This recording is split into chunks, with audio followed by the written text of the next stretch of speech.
Hello မင်္ဂလာပါရှင် Mira ဖြစ်ပါတယ်အဲ့တော့ Mira ကဒီတစ်ခါပေါ့နော် Zodiac sign တွေအတွက် reading လေးလုပ်ပြီးနေရဆိုဒီတစ်ခါကကျတော့ S sign เนาะ S sign ဆိုတော့ Taurus Virgo Capricorn တော့ဒီမှာဆုံး Taurus လေးတွေအတွက်ကိုပြောပြီးမယ်အဲ့တော့ Taurus လေးတွေကကျတော့လေဒီဇွန်လကုန်ပိုင်းလောက်မှာပေါ့နော်လောက်ကင်နေစီးပွားရေးတွေမှာစိတ်တက်ကြစရာလေးတွေကြုံတွေ့ရနိုင်တယ်ပေါ့နော်ဆိုတော့ဒီ Taurus လေးတွေကလေဒီဇွန်လကုန်ဇူလိုင်လဆန်းပိုင်းဒီမှာဘာတွေကြုံရမလဲဆိုတော့ကိုယ့်ရဲ့ငွေကြေးနဲ့ကိုယ့်ပိုင်ဆိုင်မှုတွေကိုတည်တည်ချာချာလေးထိန်းသိမ်းဖို့အခွင့်အရေးတွေပေါ်လာမယ်ပေါ့နော်ပြီးတဲ့အခါကျရင်အလောက်ကင်တဲ့ project အသစ်တွေစတင်ဖို့အတွက်ကိုစိတ်ကူးစိတ်သက်အသစ်ကလေးတွေရရှိလာနိုင်မယ်လို့ Mira ကမြင်တယ်ဆိုတော့ဒီဝန်ထမ်းလုပ်နေတဲ့သူဆိုလည်းကိုယ့်ရဲ့လုပ်ငန်းခွင်မှာအရင်ကအဆင်ပြေလာမယ့်ကာလမျိုးပေါ့နော်ဆိုတော့လေဒီမှာကတခုတည်းပေးနေတာကဒီ Taurus လေးတွေကလေအတိတ်မှာရှိတဲ့ငါကျင်စရာတွေကိစ္စဟောင်းကြီး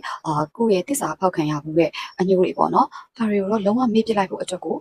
ကိုယ့် universe ကတတိပေးနေတယ်ဆိုတော့ဒီ Taurus လေးတွေကလေကိုယ့်ရဲ့ဒီလက်ခံရရှိမယ့်အောင်မြင်မှုအသစ်တွေအတွက်ပေါ့နော်ကိုကဘယ်လိုလေးစိတ်ထဲမှာတွေးထားရမလဲဆိုလို့ရှိရင်လုံးဝ success ဖြစ်မယ်အမြဲအောင်မြင်မယ်အဲ့လိုမျိုးလေးတွေးထားရမယ်ပေါ့နော်ဒါကြောင့်မလို့ comment မှာ Taurus success လို့ရေးခဲ့ကြပါအောင်ရှင်အဲ့တော့ဒီတစ်ခါပေါ့နော် Virgo လေးတွေအတွက်ဒီကန်တရားကို Mira ကဖတ်ပေးပါမယ်ဆိုတော့ဒီ Virgo လေးတွေကတော့ဇွန်လကုန်ပိုင်းလောက်မှာပေါ့နော်ကန်တရားရဲ့အလှည့်အပြောင်းတွေကိုကြုံရမယ့်အချိန်ကိုပြောချင်တယ်အဲ့တော့ Virgo လေးတွေအတွက်ကလေဒီမှာပေါ့နော်ဒီ Wheel of Fortune ဆိုတဲ့ဒီကန်ဂျမာရဲ့တပတ်လည်လာတဲ့ဒီကတ်လေးပေါ့နော်ဒါလေးကြာထားဖြစ်တဲ့ကိုယ့်ရဲ့ဘဝမှာမြင်မြင်ရရရှိကြလို့ရှိရင်ဒါလေးကိုနည်းနည်းလေးပြန်ပြီးတော့ balance ပြအောင်ညှိနိုင်မယ်ဆိုတော့energy မျိုးပေါ့နော်အဲ့လိုနာမည်လေးကိုရတယ်ဆိုတော့ကိုကလေကိုယ့်စီကိုမတင်မှတ်ထားရဲပေါ့နော်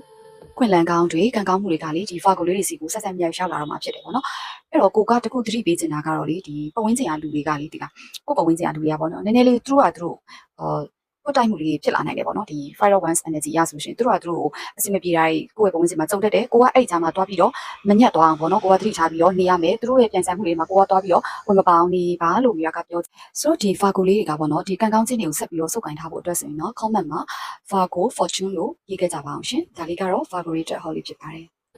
အဲ့တော့ဒီတစ်ခါ Mira က Capricorn လေးတွေအတွက်ကိုပြောပြပါမယ်အဲ့တော့ဒီ Capricorn လေးတွေကကြာတာလေကိုယ့်ရဲ့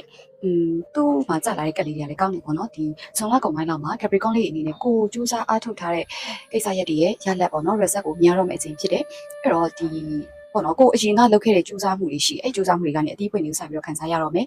ကိုကတခုခုလုံးဝဆုံးဖြတ်ချက်ချလိုက်တယ်ရှေ့ဆက်တိုးမယ့်အစီအစဉ်တွေခရီးသွားမယ့်ကိစ္စတွေမှာအောင်မြင်မှုရရှိလိမ့်မယ်ကိုလုပ်ထားတဲ့အရာတွေအကျိုးရရှိမယ်ပေါ့နော်ဆိုတော့ဒါပေမဲ့ Mira တခုသတိပေးချင်တာလေဒီမှာ Capricorn လေးတွေကလေကိစ္စတခုမှာပေါ့နော်ကိုကလေဘယ်ဘက်ကိုရွေးရမှန်းမသိဘဲနဲ့ဒီနည်းနည်းလေး